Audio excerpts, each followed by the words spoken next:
Okay, hey everybody, welcome to Dragonblade Authors Unplugged. I've got some really great authors with us today. We're missing a couple, and I'll make sure to mention their books as well. But we have Ruth, Arden, and Christina, and they all have such great new releases. I'm so excited to talk about them. So let's go ahead and get started. Ruth, you have your new Lion's Den. We talked about this a couple weeks ago when you were on last. So tell us about your new release, The Lion's Shadow. Okay, so The Lion's Shadow came out yesterday, and Yes.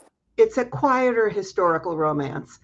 At its heart, it's about grief, healing, and finding your way back to yourself after a loss.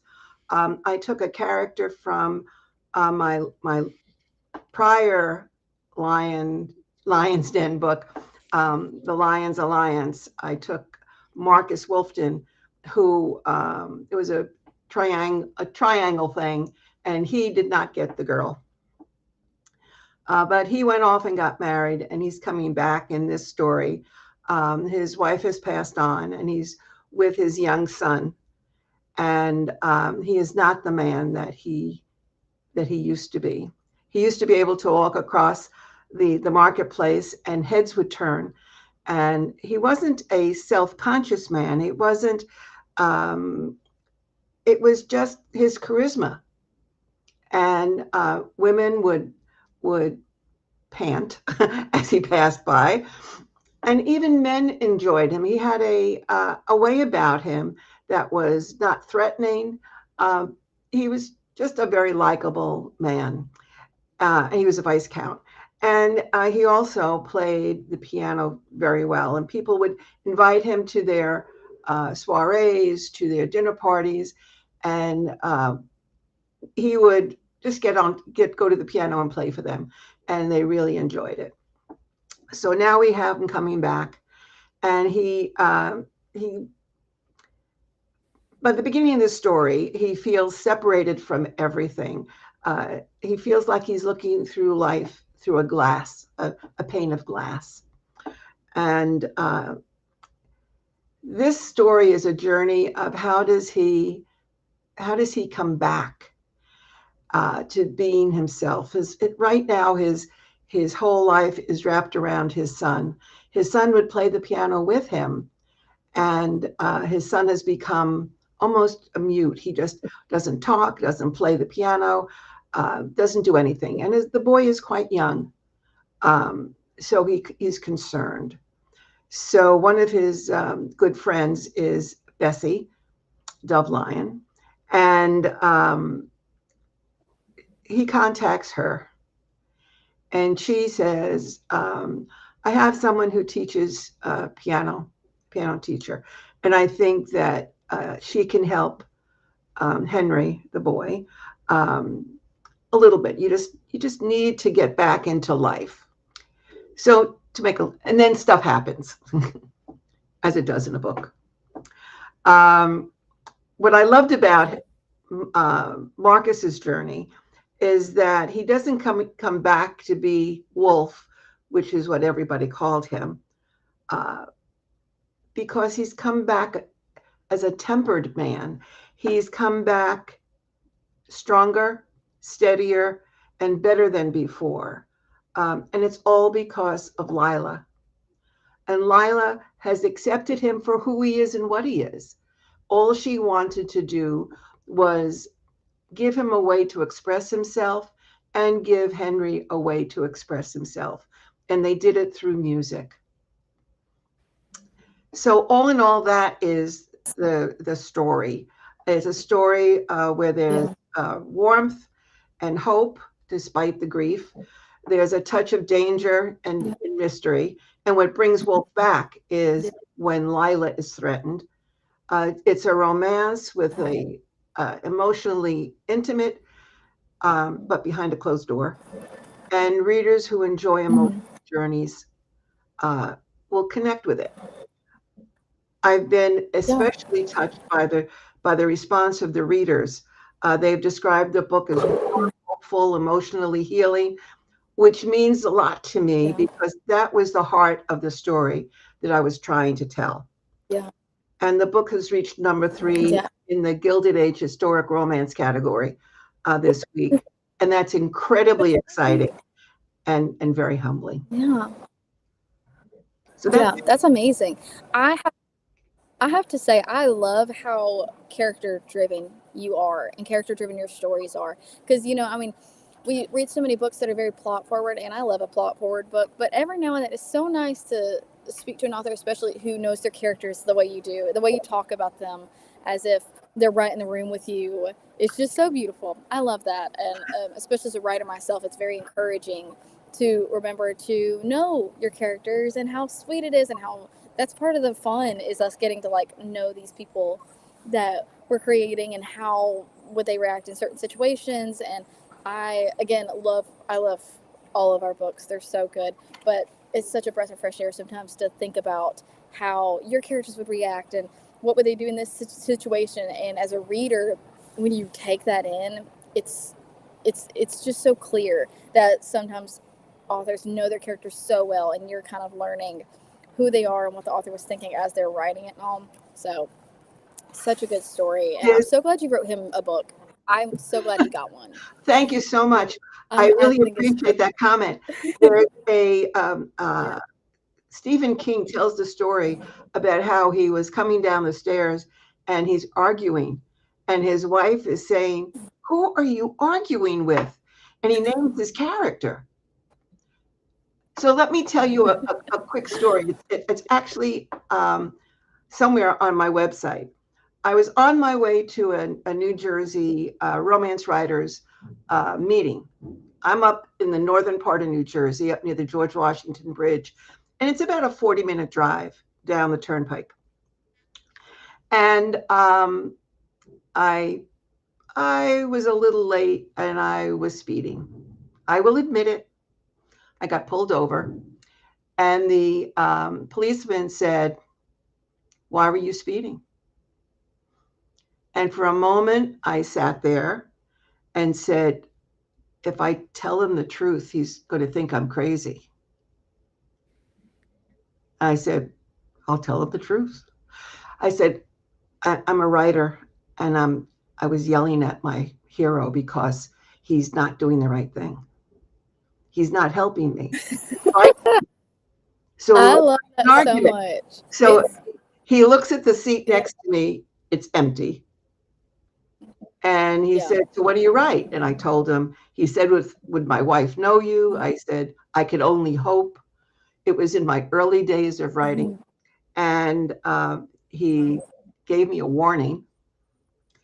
And he said, tell the guy to either, tell you what you need, or you need to just wait till you get there.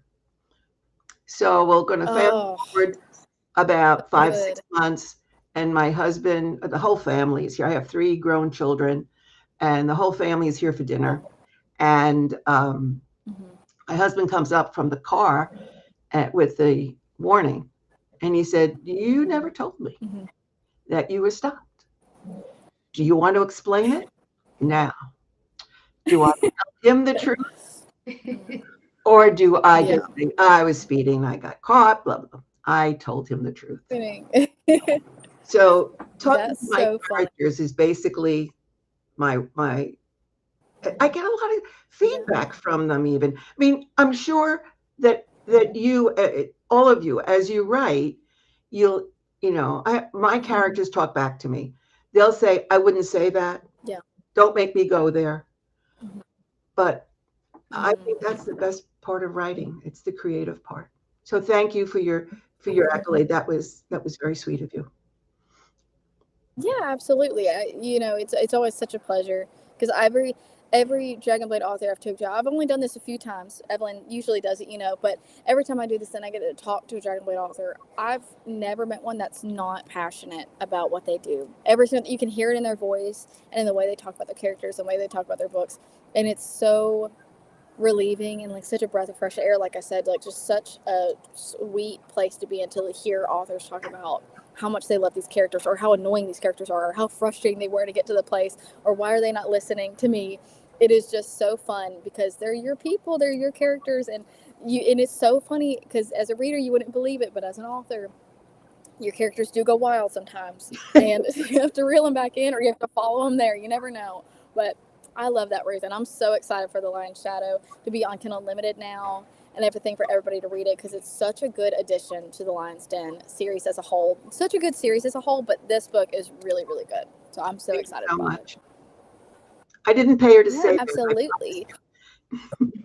She didn't. I didn't get a dime. Maybe I should afterwards. I'll send you a little PayPal invoice. But Christina, you have your release as well, Hating the Vexing Viscount. Tell us about that. Oh my gosh, I'm so excited that this one's finally releasing. It's because Yeah. Marina, the FMC in this one, is like one of my favorite heroines I've ever written. So I've just been like chomping at the bit to like get her out here for people to kind of see her Yeah. story. I just read a couple of the reviews. I usually make it a habit not to read reviews, but I did read a couple that on my previous books. This is book 3 in my Romancing the Tawn series.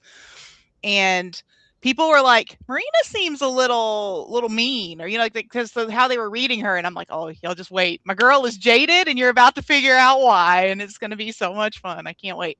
So this is very much a enemies to lovers kind of story. It's also got a second chance component to it. So like we start kind of in the prologue, like where you get to see like where they meet, her and Evan, and he, they obviously have a little bit of like fun times, and because she is just spirited in all things. She's not your traditional, doesn't want to follow the rules, wants to do her own thing. She's got a very overbearing father who thinks he's going to plan her life for her, and she just is not having any of it. And part of how her and Evan bond is he teaches her to shoot, which he, quickly comes to regret when he jades her, because she literally points the gun at him. And not good gun safety, don't do that. But Marina, does her own thing. So there's a lot of banter. There's a lot of that super tension of, they still have a lot of chemistry with each other, even though his dad unexpectedly dies. There's a whole story there that I don't want to spoil, of like why that's key. Leaves the estate in a little bit of disarray, and he's of course your headstrong guy who thinks he needs to do everything by himself, and now he's in mourning, and so he kind of pushes her away, and she's like, I can roll up my sleeves and do whatever I need to do, and he isn't having it. So it ends up in this whole, now they kind of hate each other. He's pushed her away. She's now like just ready to almost literally kill him. And then they, they obviously get thrown back together because they do have some of the same circle of friends. Because my whole series kind of follows the same circle of friends, very found family kind of vibes. And so he's kind of in the circle too. And so when they get back together, he's out of mourning, they're at the season. Then of course, chemistry. So it's like all the banter, but then of course that banter line starts, kind of, we start losing the line of like hate and love in there. But at the same time, her dad is trying to match her with a very old, disgusting kind of gentleman who wants a, young wife. And so we've got Yeah. that kind of going on in the background too, that's creating some danger situations. There's a lot happening. It's fun. It sounds so fun. I'm so excited to dive into this. I'm like, tell me more. I'm so ready. I know that there's so many little things. It's like, how do I even bring it all in? It's so, and that's another thing I would love too, especially about historical romances. I feel like this genre specifically is very good at this, about having these B plots, as you will, or subplots, whatever you would call them, that is just dives you deeper into who they are, into what the story's about, into the theme of the story. And I love that I feel like our authors especially are so good at connecting all those together. I'm just showering you guys with compliments today. I'm just throwing you guys everything, but it's true. Every Dragonblade book I read, I swear the subplots are so good that I almost forget about the main plot, because I'm just diving deeper into it and stuff. It's so nice. And I think I said this either the last week's or the week before, but second chance every single time, especially a second chance with enemies or dislike or any of that, every single time it gets me. And it is like my bread and butter every time. It's hard to write, lovely to read. Sometimes it's a pain to write those second chance ones, but reading Second Chance is always my favorite. And if I'm ever through, go scrolling through Kindle Unlimited looking for a new book and I see Second Chance in that tropes list, I'm more than likely going to download it. And if I'm not reading it now, I'm reading it later. So that's always been a classic of mine. I think it's because I love The Parent Trap. I think it's just instilled in me since I was little. So I have no choice but to love it. I love But that. it sounds so good, and I am so excited. Yeah, I'm excited to dive in. You said this is book 3, right? This is book 3. Yes. So it's following there's Yay. 6 total. Okay, so do you in the I would say there's series 6 like total in complete the like to make entire the complete series to make the complete series. So like all the little Hey. friends, because they all weave in and out of each other's stories. So that's kind of some of the That's subplot so too. fun. I've got, people that have messaged me Yeah. like, I gotta know why Matt doesn't and Hudson don't talk. I'm like, well, you gotta wait a little bit more for that, my friends. But they're still not gonna be talking in this Yes, book that is either. So have fun with that. Yeah. So do you feel like people have to read them in order, or do you kind of like or can they like weave and web between them, or how do you feel that they should read them?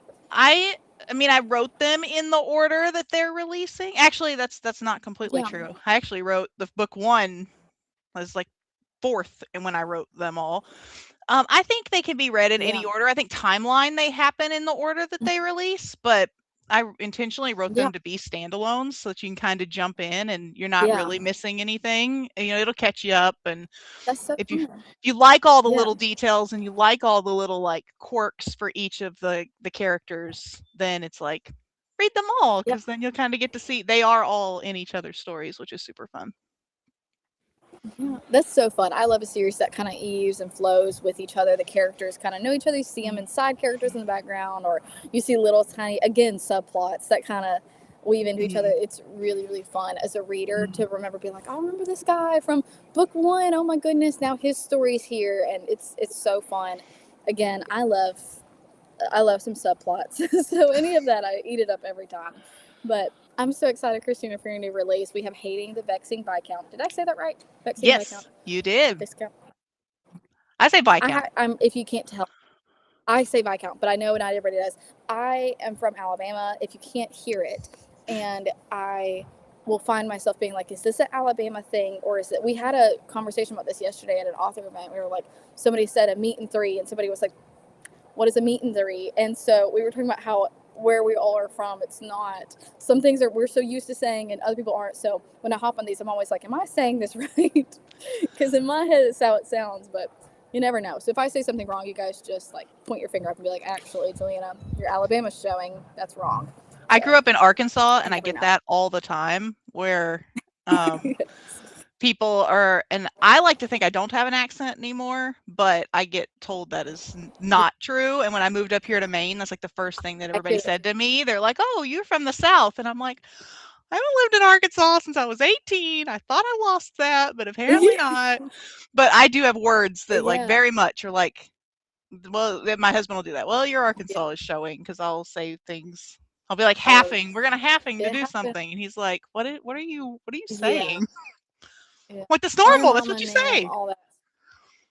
Yeah, we're so used to it. My husband and I'll tell you this last story, and then Arden will go to you, I promise. But my husband and I were at like a little convention one time, and it was mostly people from the north, and we went to the pool and we were talking, and somebody leaned over and was like, "Can you say y'all?" And I was like, "Y'all," and they're like, "Oh my gosh, it sounds so country," and I was like, "This is how I talk every day. Excuse me." Don't know why it's that big of a deal. It's so funny. So you don't hear your own accent until you go somewhere and somebody else points it out. And sometimes you hear that. I do anyway. But anyway, thank you so much, Christina. I'm so excited for this book. Arden, you have your new release, How to Vex an Earl. Tell us all about it. I'm really excited about this one too. Oh, thanks. I'll mute myself so we don't hear the construction above me. Okay.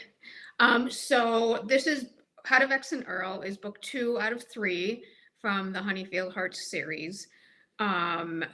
The book opens with Helen and Liam.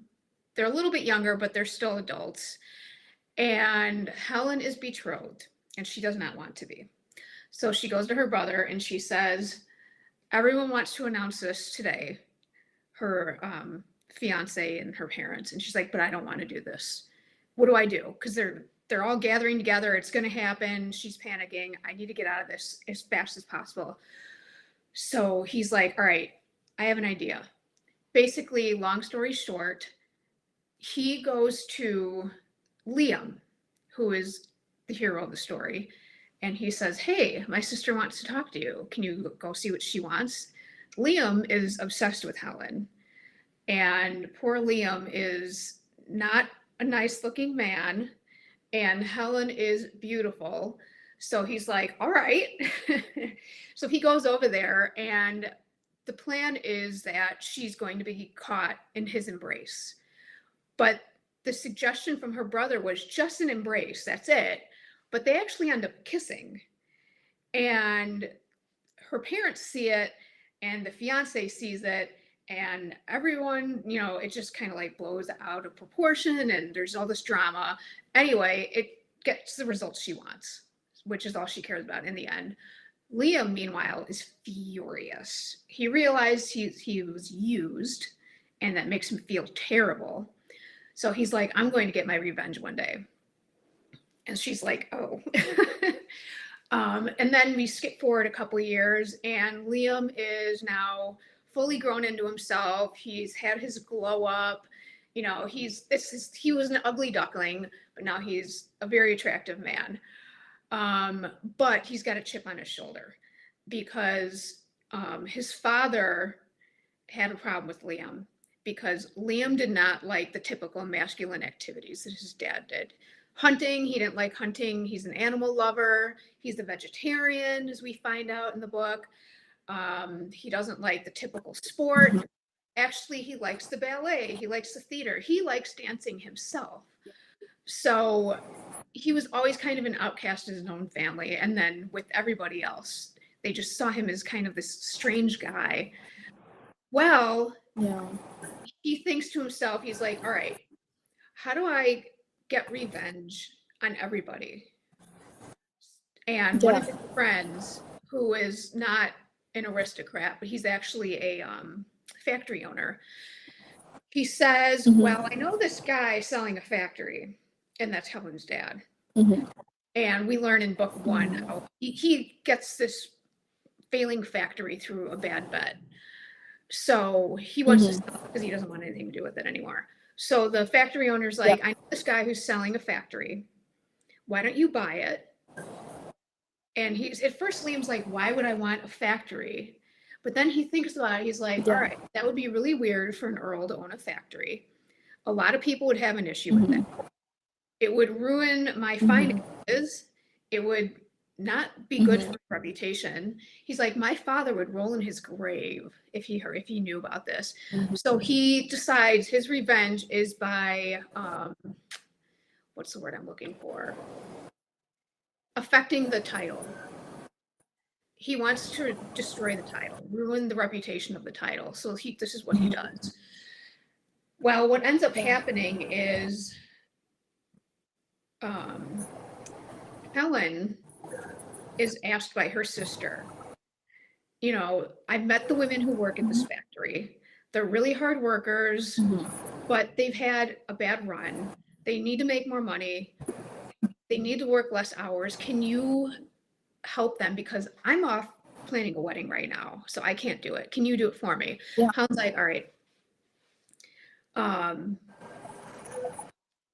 Basically, Helen becomes a union representative. Liam is a factory owner, and they just completely clash. They don't like each other. Everything about them is completely opposite. She's trying to get workers' rights. He's trying to, you know, just ruin his title with this factory, but all these people keep coming after him saying, hey, we need this, we need this. He, you know, he's way in over his head. He thought it would be like an easy thing to do. So I don't know, like, it's just, the whole thing is just this back and forth, enemies to lovers, second chance type of deal too.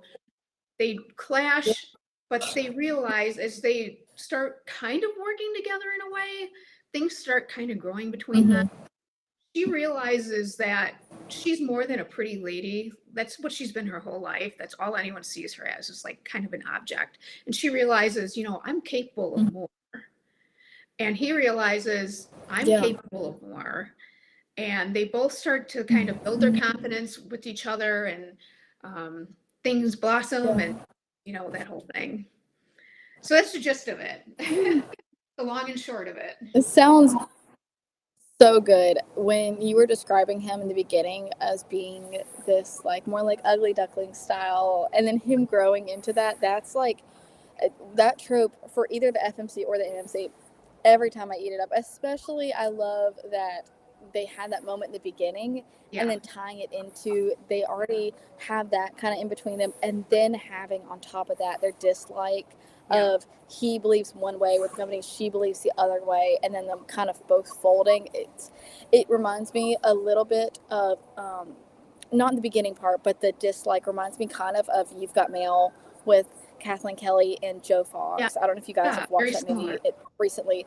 Love that movie. It is so classic, and I think something about that trope of he's very corporate style, like we're gonna do this XYZ, and her being more of like this softer, I want to support these people, I want to support small things, these workers kind of thing, and them clashing and both kind of falling somewhere in the middle of where everything should be is so fun to read. It's fun to watch in a movie, but I always prefer reading over watching. So when I read it in a book, it is like it just explodes 10 times more for me. It unfolds so much more, and it allows so much more tension, I feel like, between the characters. And so as you're reading it, when everything finally falls in place, it's like such a satisfying round end of it all. So I love it, and I feel like I'm going to be very busy over the next few days on Kindle Unlimited with y'all. You guys have got my schedule packed for the next few nights. I only read on my Kindle at night, so now looks like I'm not going to be sleeping for about 3 nights or so. So I have you guys to blame for my lack of sleep, but it sounds so good. So I'm so excited about all these releases, and they're all, like I said, they're all on Kindle Unlimited if anybody wants to go read them. Does anybody have this release, any of y'all's releases? I know Christina asked you this. Ruth, Arden, do either of y'all feel like they have to read something else before you read this, or do you feel like, because I know Ruth, you said yours connects, do you feel like it's good on its own? Do you like to say read this one and then go read this one after? Or do you just say it's a standalone, go check it out kind of thing? So you don't have to read the other book before, but read the other book anyway, because it's just a fun story. Yeah, read this one and then go read that. No, but it's not necessary. I'm like Christina. I write standalones so that I don't want to drive people. I want them to pick what they want to read, and then I want them to come back for more. Yeah, absolutely. Arden, what about you? Yeah, so usually everything is a standalone. My first series that I wrote, which is published with Dragonblade, you could read that really in any order. This one, you can read each one individually, and it's its own story. But just the way things kind of progress, I would probably read them in order. Yeah. Okay, that's so good to know. I like both options. I like to do both. Sometimes it's nice to read one that is kind of like that, where it's like when you read it in order, it's this beautiful arching story. And then sometimes I like to just pick and choose. I started a series last night. I'm with my PA this week, and so I started a story last night, and she was like, "That's book 4. Start on book 1." I'm like, "No, but I want to read book 4 right now. Book 4 sounds the best to me." So it's so funny that I kind of like to cherry pick, and sometimes I want to start at the beginning and work my whole way through. So I like that you guys give readers options for what they prefer and all. And I think Dragonblade overall does a really good job of lining that up too, and the way that our editors work and all that. I think it always works out as it should with those, because even if you read one book that's book 3 and you're like, oh, I wonder who this side character is, you can go find it and go learn more about him and then come back, and it's really fun. I always like to kind of delve deeper into who these side characters are and make it one cohesive story, like a slice of the pie that makes the whole pie kind of thing, piece of the puzzle, whatever you want to call it. But Well, thank you guys so much. I'm not going to keep you anymore. I know it's been 30 minutes, so I'll let you guys go. But thank y'all so much for joining in. We've got so many good releases this week, but these three I was very excited about. Colleen couldn't make it, but CH Admiran had a release as well. She couldn't make it. We're going to try to get her on next week, so I'll let her talk about her own book next week. I don't want to talk about it for her or spoil anything, but we'll try to get her squeezed into next week and everything. But thank you guys so much for joining in. And does anybody have anything else they want to say or add to it or anything? Oh, just excited. Yep. Yes, I Me agree. too. So many good releases. This spring has been packed with good releases. I just feel like it's one of those seasons where every single one I've been getting into my inbox through my email every single time. I'm like, this is amazing. This is amazing. 5 stars, 5 stars. So I feel like we're hitting a stride with all these authors. They're so good. So I'm really excited about that. But yeah. Love it. Okay, Read all well, the books. thank you guys so much. I'm going to go ahead and cut it off. But thank y'all so much for watching. And thank you guys so much for answering such great questions about your books. And the passion that you guys have about your books is so beautiful. And I'm so grateful I got the chance